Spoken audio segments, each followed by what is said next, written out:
أعوذ بالله من الشيطان الرجيم بسم الله الرحمن الرحيم ولقد صرفنا في هذا القرآن ليذكروا وما يزيدهم إلا نفورا قل لو كان معه آلهة كما يقولون إذا لابتغوا إلى ذي العرش سبيلا سبحانه وتعالى عما يقولون علوا كبيرا تسبح له السماوات السبع والأرض ومن فيهن وإن من شيء إلا يسبح بحمده ولكن لا تفقهون تسبيحهم إنه كان حليما غفورا۔ اور ہم نے اس قرآن میں طرح طرح سے وضاحتیں کی ہیں تاکہ لوگ ہوش میں آئیں، مگر یہ لوگ ہیں کہ اس سے ان کے بدکنے میں ہی اور اضافہ ہو رہا ہے۔ کہہ دو کہ اگر اللہ کے ساتھ اور بھی خدا ہوتے جیسا کہ یہ لوگ کہتے ہیں تو وہ عرش والے حقیقی خدا پر چڑھائی کرنے کے لیے کوئی راستہ پیدا کر لیتے۔ حقیقت یہ ہے کہ جو باتیں یہ لوگ بناتے ہیں اس کی ذات ان سے بالکل پاک اور بہت بالا اور برتر ہے۔ ساتوں آسمان اور زمین اور ان کی ساری مخلوقات اس کی پاکی بیان کرتی ہیں، اور کوئی چیز ایسی نہیں ہے جو اس کی حمد کے ساتھ اس کی تسبیح نہ کر رہی ہو، لیکن تم لوگ ان کی تسبیح کو سمجھتے نہیں ہو۔ حقیقت یہ ہے کہ وہ بڑا بردبار بہت معاف کرنے والا ہے۔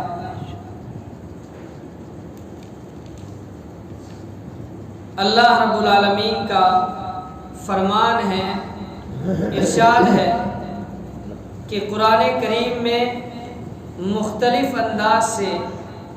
مختلف طریقوں سے اور مختلف دلائل سے یہ بات واضح کی جاتی ہے، سمجھائی جاتی ہے کہ اللہ تبارک و تعالی ایک اکیلی ذات ہے، اس کا کوئی ساجی نہیں، اس کا کوئی ہمسر نہیں، اس کے جیسا کوئی اور نہیں۔ وَلَقَدْ صَرَّفْنَا فِي هَذَا الْقُرْآنِ لِيَذَّكَّرُوا کہ یقیناً ہم طرح طرح کی وضاحتیں بیان کرتے ہیں، لیکن ان وضاحتوں کے سامنے آ جانے کے بعد، سن لینے کے بعد پھر بھی لوگ ایسے ہیں کہ جو نصیحت حاصل نہیں کرتے ہیں۔ ان وضاحتوں اور دلیلوں کا بیان کرنے کا مقصد یہ ہے کہ لیذکروا تاکہ لوگ نصیحت حاصل کر لیں، سمجھ جائیں، لیکن بجائے اس کے کہ ان دلیلوں کو اور ان چیزوں کو سننا اور پھر ان کے اوپر عمل کرنا، اس چیز کو مان لینا، اس کے بجائے ان لوگوں کی نفرتوں میں اور اللہ سے دوری میں اضافہ ہوتا ہے۔ قُلْ لَوْ كَانَ مَعَهُ آلِهَةٌ اے نبی صلی اللہ علیہ وسلم آپ فرما دیجئے کہ لو کان معہ آلہۃ اگر اللہ کے علاوہ کوئی اور بھی خدا ہوتے، اللہ کے علاوہ اور بھی معبود ہوتے، کما یقولون جیسا کہ لوگ کہتے ہیں، تو اذا لابتغوا الی ذی العرش سبیلا تو پھر وہ سارے خدا مل کر جو حقیقی خدا ہے اس تک پہنچنے کا کوئی راستہ تلاش کر لیتے۔ دوسری جگہ فرمایا کہ لو کان فیہما آلہۃ الا اللہ لفسدتا کہ اگر اللہ کے علاوہ اور کوئی خدا ہوتا تو یہ نظام صحیح طریقے سے نہیں چل سکتا تھا۔ جیسے ایک ملک کے دو وزیر اعظم نہیں ہو سکتے، ایک دوسرے کو کھینچ کر اتار دیتے ہیں کرسی سے، ایسے ہی اگر خدا بھی دو ہوتے تو ان کا بھی آپس میں جھگڑا ہوتا، وہ بھی ایک دوسرے کا مقابلہ کرتے۔ مقابلہ کس بات پر ہوتا؟ کبھی ایک کہتا کہ آج بارش ہونی چاہیے، دوسرا کہتا نہیں آج دھوپ نکلنی چاہیے، تو لا محالہ جب ایک کی بات نہ مانی جاتی تو آپس میں جھگڑا ہوتا، اور اس جھگڑے کے سبب سے نظام عالم یہ درم برم ہو جاتا۔ جب رات اور دن یہ ایک متعین وقت کے اوپر آ جا رہے ہیں اور سورج اور چاند اپنی متعین جو ذمہ داری ہے اس کو نبھا رہے ہیں،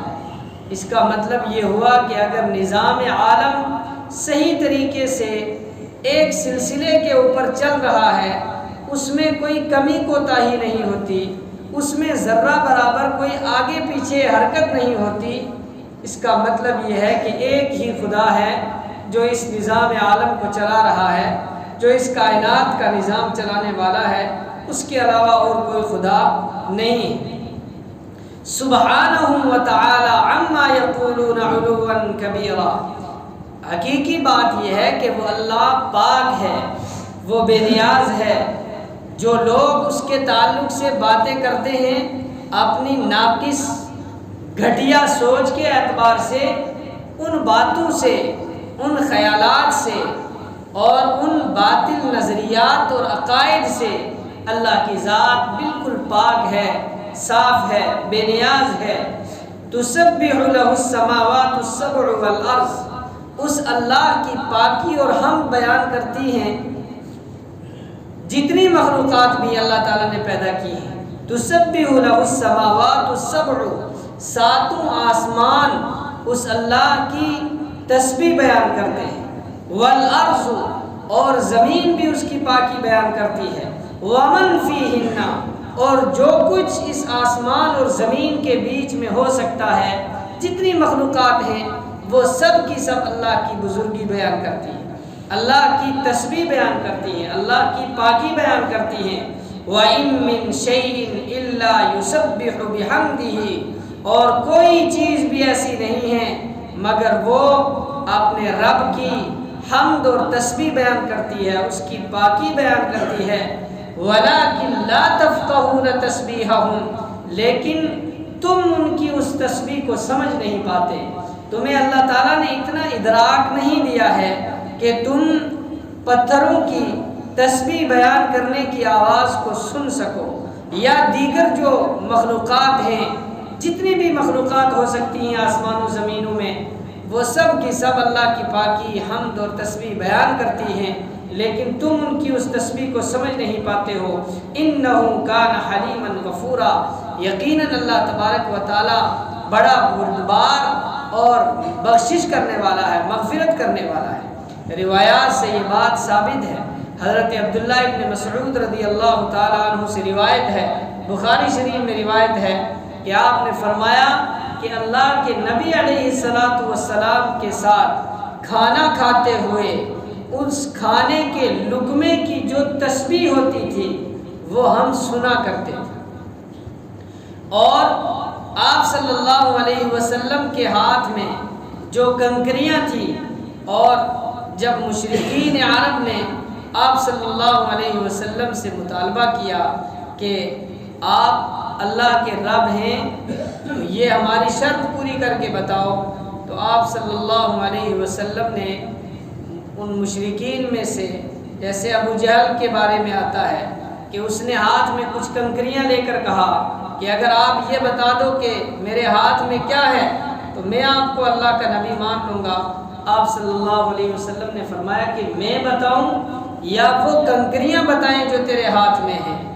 جب اس نے اپنا ہاتھ کھولا تو وہ کنکریاں گواہی دے رہی تھی، اشہد ان لا الہ الا اللہ واشہد ان محمدًا عبدہ ورسولہ۔ اور آپ صلی اللہ علیہ وسلم نے کئی ایک احادیث میں یہ بات بیان کی گئی ہے کہ آپ نے فرمایا کہ نبوت سے پہلے وہ پتھر جو مجھے آتے جاتے سلام کیا کرتا تھا مکہ مکرمہ میں اس پتھر کو جانتا ہوں۔ پتھروں کو بھی اللہ تعالیٰ نے،